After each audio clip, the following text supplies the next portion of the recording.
catching up with Neil Magny, who's going to be taking on Yaroslav Amosov, UFC Vegas 112 next Saturday, actually, last card of the year. Neil, how's it going, man? I'm doing great, man. How are you? Doing awesome. Good to see you get one more in before the end of the year. When did you find out about this? Because there was like a rumor about this fight, it seemed like, for maybe a week or two, and then obviously we found out it was official. Yeah, I got about 4 weeks notice or so for this fight leading up to it. I was kind of eager to get back out there and fight again for the year was up. So I didn't know exactly who the opponent was going to be, but I knew I wanted to get back out there before the year was up. So after the Jake Matthews fight, I immediately got back into training. It was before the year was up. And here we are. I got my dance partner ready to go. Yeah. Did you know much about him? Obviously, he's coming over from Bellator. He was their welterweight champion. Was he someone you were pretty familiar with? I've seen a couple of his fights. I mean, I definitely saw the fight with Jason Jackson. Watched a couple of his Bellator fights. One with Douglas Lima. So I saw a couple of his fights over the years. I was definitely aware of who he was, that kind of thing. Even when he most recently fought Curtis Mittinger, I was aware of that fight as well. I wasn't aware that he was necessarily looking to sign with the UFC. Wasn't sure if he was looking to go with another promotion or that kind of thing. But I was definitely aware of who he was. I mean, there's not many welterweights that can have a record of 28-1 that I'm not going to be familiar with at this point. Yeah, no, for sure. Well, no, believe it or not, I talk to fighters that don't watch other promotions, so I was just curious about that because sometimes you get guys that are like, I don't know who this is, but it was kind of interesting because like a lot of fans were like wanting to see him in the UFC and how he would do with all the success he had in Bellator. Just last thing, sort of leading into the fight, were there any other opponents in the mix, or was he the only name that came across your desk? No, that was the only name, only offer that came about. Like I said, I was kind of ready for anything. I was kind of staying in shape just to kind of see how some of the other fights would play out in case someone were to get injured and fall out, whatever it may be. I was just kind of like eager for an opportunity to go out there and compete again.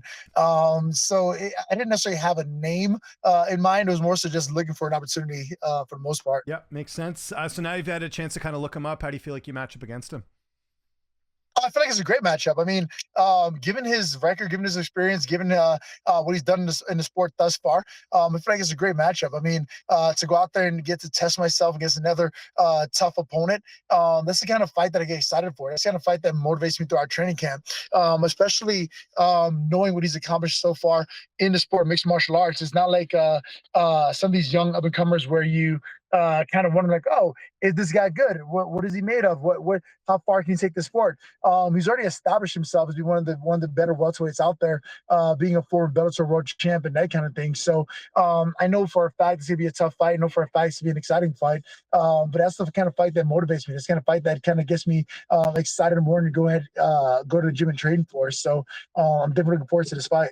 Do you feel like there's a bit more pressure on him because of how the Bellator fighters have done recently coming over from the promotion? Like we had obviously Patricio Pitbull lost his debut. We had Patchy Mix. He hasn't got a win yet in the UFC. I just wonder on his end, does he feel the burden of that? Like, hey, I got to get a win for Bellator here.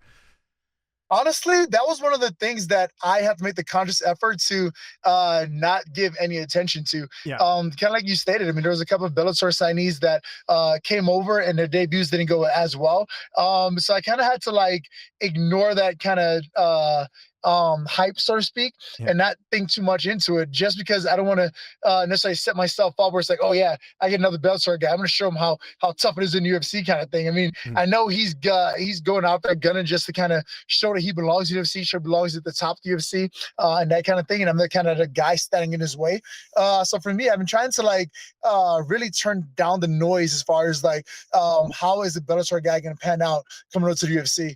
For me, it's been like, man, I have a tough opponent ahead of me. He's 28-1 for a reason. I need to go out there and show that I'm still relevant, show that I'm still one of the best fighters in UFC, and make it more about me, less about him and what he's going to bring over from his experience over at Bellator. Yeah, absolutely. Probably the best way to think about it because every fighter's different and all that. I also forgot Aaron Pico as well. That was another one too that didn't come out. Sure. But saying that though, like he does have a bit of hype here. Like, do you feel like, as opposed to, anyone else sort of on the roster that's kind of in your range of where you are in the rankings, like a win over him, I think would carry a bit more weight because he is a former Bellator champion.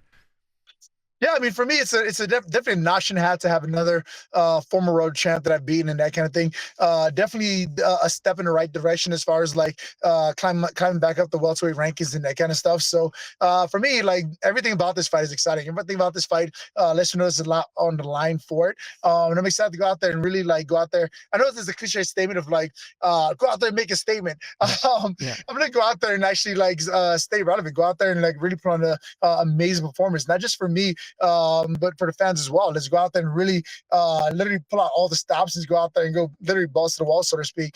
This is the last fight for the UFC. I'm sorry, this last fight card of the year for the UFC, and we have 6 weeks until we go live again. So for me, it's really important that I go out there and really put on an exciting fight for the fans that they're going to remember during this downtime. Yeah, well, you were half right about that last card of the ESPN era too, right? So you're kind of part of history. People will remember this as being the last event, so that'll be interesting. Yeah. Take me through camp a bit. Who have you had a chance to work with? Who's helping you? Who has helped you get ready for this fight? Man, the camp is great. I mean, I'm over at pound for pound from Madrid, my training camp. I'm my training partners there. I'm doing some cross training with the guys that over at high school martial arts as well. Kind of like banking in with being to get some rounds with the guys there. But the best way I can explain my training camps these days and my training career these days is I'm pretty much the 40-year-old dude that's crashing on people's couches. So Okay. if someone walks me to their gym to get some rounds in and spar or whatever, I just kind of take it with appreciation and kind of respect the hospitality. So it's like if someone walks me over to Factory X to spar, all I can do is say thank you and treat the place better than my own. If it's high altitude martial arts, all I can do is say thank you, treat better than I do my own, so to speak. Just kind of keep moving from there. So for me, it's just kind of really kind of like tapping into the relationships that I cultivated over the years now, where I kind of have the opportunity where I can kind of drop into these different rooms and get an opportunity to train with these different athletes now.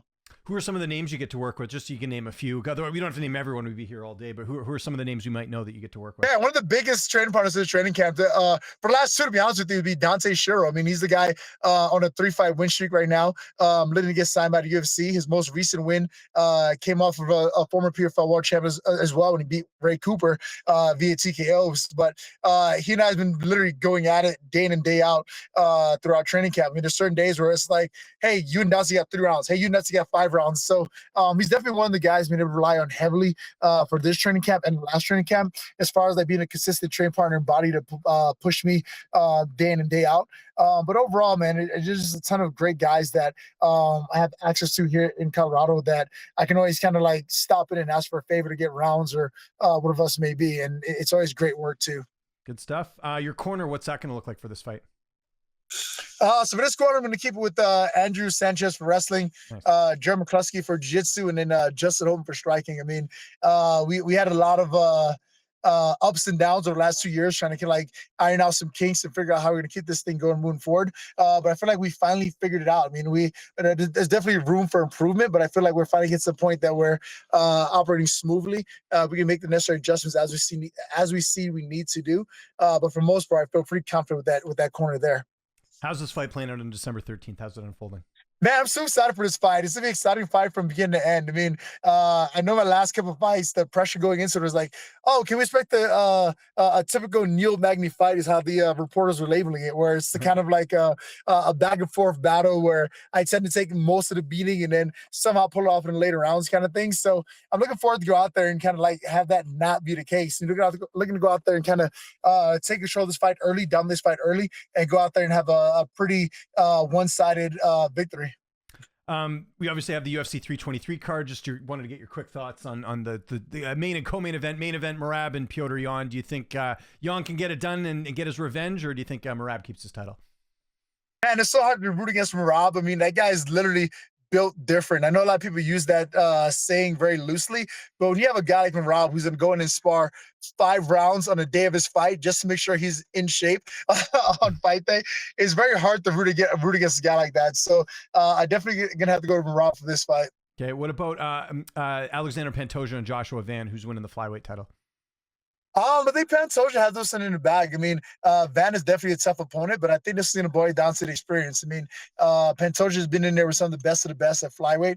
And he's proven time and time again he's one of the best guys out there at flyweight. So I think it's just going to be an experience thing that's going to really tilt the scales in Pantoja's favor for this fight. Just wanted to ask you, because obviously they announced a bunch of the fights for the Paramount card. A lot of fans are kind of, not the happiest about some of the matchmaking they've done recently. And I know, look, it's great for like your buddy Justin Gaethje, who obviously got this great opportunity. I think initially it thought it was going to be Patty and Ilya. But what have you made of some of the matchmaking, especially like the Diego Lopez and Volk fight, which a lot of people felt like there was two other contenders in Lerone Murphy and Movsar Evloev, and they opted to go the other way. It seems like it's more becoming an entertainment sport as opposed to a merit-based sport. What do you think of that? It's one of those things that, on paper, I can see why some people get frustrated and say, like, "Oh man, I can't believe they went that route," or whatever. But the experience that I've had with this UFC thus far, and from how some of my friends and training partners have had their fights and their careers go, I've noticed that there's a lot to be said behind the scenes that different was being said on the surface, so to speak. So for the fight to go to Diego Lopez, for example, I'm not saying I know exactly what took place there, but I would imagine that there was conversation as far as like, hey, are you willing to fight on this date and this location? And there was some hesitancy from some people as far as like wanting to travel to Australia to fight, and then the timeline that will go with it as well. I'm pretty sure some guys like, oh yeah, I love that matchup, but can we do it in March instead of February? Can we do it in this location instead of that location? And you have a guy, Diego Lopez, and say, hey man, you have another shot at the title, and he's just like, go sign me up. Where's the fight at? I do not care. When's the location? Oh, when is it? I do not care. Just sign me up for that fight or whatever. So I get that there's a lot of frustration with the fans as far as like seeing the matchups, but I think the timing of it is what's creating some of these matchups or whatever. I mean, not to take anything away from the guy that just beat Dan Hooker. I have a hard time pronouncing his name. Arman Saryukin. Armin, not saying anything against Armin, but historically the guy struggled to make weight, and this is just based off of what I see in the media. I don't know him personally. I don't know his camp personally. This is based off observation in the media and that kind of thing. So historically, the guy struggled to make weight. He's a big 155er. He just had a long camp to fight Dan Hooker. Would he be ready to make weight again and fight for interim title in January? I don't know. That's a huge question that a lot of people would have, and UFC may have as well, given that he had already pulled out of a title fight the week of a fight, questioning whether or not he can make weight immediately after just fighting in November to turn around and do another training camp and be ready to go by January. Could it be one of those scenarios where he's like, yeah, I'd love to fight for interim title, but can we do it in February? Can we do it in March? Can we do it in this date? Where you had two guys who are like, man, we're ready to go now. We've been out.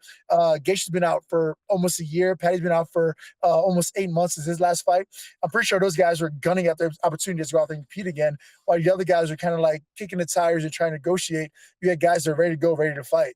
Yeah, for sure. Well, to be fair, I think Armin said he was ready. Like, he was good to go. He said January was good. He did an interview recently. He even said he'd fight Max Holloway just to keep active. So, that one, I don't know. But then the other names, like, yeah, you're right. Like Murphy and Evloev, like, who knows if they could have taken, I don't know. There's a lot of stuff going on. And that's the hard part. We just never know. Yeah, exactly. We don't know the full truth. But yeah, I was just curious your thoughts on that. Something else that's been in the news. What do you make of this whole Tom Aspinall situation with the eye poke and a lot of fans giving him grief? Like what's your take on it as a fighter who's had a ton of fights in the UFC? And, I'm sure you've been, I don't know if you've been eye poked before, but just your thoughts on that whole situation. Yeah, I mean, this is one of those things that's unnecessary. It's a unnecessary evil, or not necessary evil, but it's what's the word I'm looking for? Is this one of those things that it just happens with the sport? I mean, at the end of the day, we're using open palm gloves where our fingers aren't covered, our fingers are exposed, that kind of thing. So the risk of an eye poke happening, it's just a nature of the beast is going to happen in the sport. I mean, the same thing with groin shots. I mean, we're trying to kick each other in exact locations. I mean, I'm going for an inside leg kick. I'm trying to land within like a 6-inch like surface or whatever to make the perfect leg kick land or whatever. There's room for error there. Like, things are going to happen. The eye pokes are going to happen. It's just a part of the sport or whatever. But to exaggerate it to the extreme that we are now, where it's like, oh my God, the eye pokes are a huge part of the sport. I mean, if you look at the hours of fight time that takes place in a given year, and the amount of fights that were affected by an eye poke or groin shot is very minimal at the end of the day. I mean, I've been very fortunate to fight in UFC for over 13 years at this point and have almost 9 hours of cage time. And within 9 hours of fighting in a cage, I think I've received like 1 or 2 eye pokes during that time. And it's not saying that the risk is less because of my range, height, or opponents, or whatever. It's just the nature of the sport. It's going to happen. In the event that it happens, we just have to find ways to like move on with it as quickly as possible. In the event that a fighter is unable to continue due to the severity of the eye poke, cool. Go ahead and call the fight.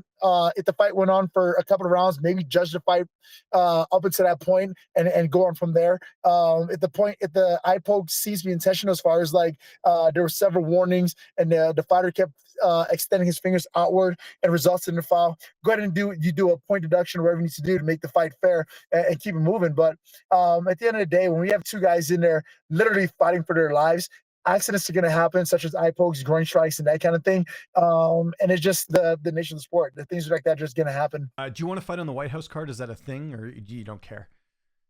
Man, for me, I think it'd be more of an honor to do some of the military introductions on the White House card. I mean, Yeah. I was even debating, like, man, I wanted the Army would let me get away with like hiding my hair in order to be able to be in proper uniform code or whatever to do some of the military honors leading up to the White House card. So for me, it is more so thinking of it from that era. Like, what are some of the military honors I can do leading up to the White House card, as opposed to fighting on the White House card? I think that would be more of a honor for me to have the military honors. Bringing out the other fighter, bringing out the other guests for the White House card, as opposed to me just fighting on the card itself.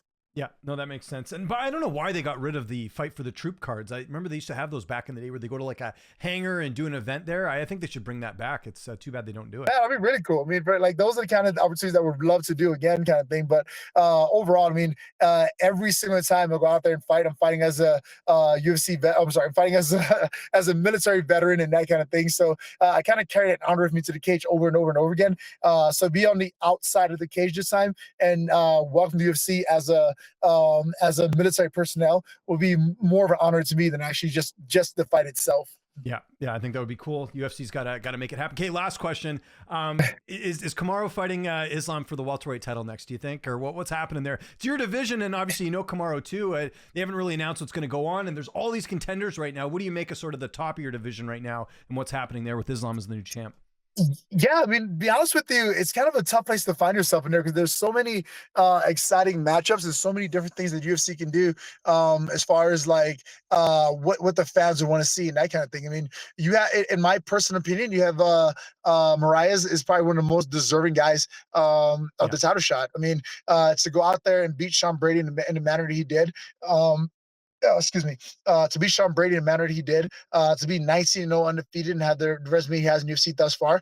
I think for sure that's one of the biggest challenges to Islam Makahchev out there. And not only being a big challenge to him, but also being the most deserving based off of your resume and the work to be done leading up to it. I mean, he delivered as far as like the excitement. He delivered as far as like the win. He delivered as far as like everything he needs to do in order to earn the title shot. I feel like Mariah has done thus far. At the end of the day, it is the fight business, and knowing that Makahchev and Usman are both managed by the same person, I can see him getting an opportunity to come back in line and get that title shot as well. Yeah, we'll see what happens. Definitely an exciting time in your division. Hey, Neil, thanks for doing this. We're looking forward to it next week. UFC Fight Night, December 13th. Anyone you want to thank before we get out of here? Any sponsors, any social media you want to mention? I'll give you the last word. Oh, no problem. I mean, one thing, if you can cut the clip about Dante to get him some eyes on him leading up for his fight on December 20th, that'd be great. I mean, he's been a great trade partner of mine. He's definitely helped me time and time again as far as like being the guy that literally pushes to my breaking point in the training room. So if there's an opportunity to just cut that small clip where I'm talking about him for a bit, that I can reshare and give him his kudos and his props and help boost him up, that'd be great.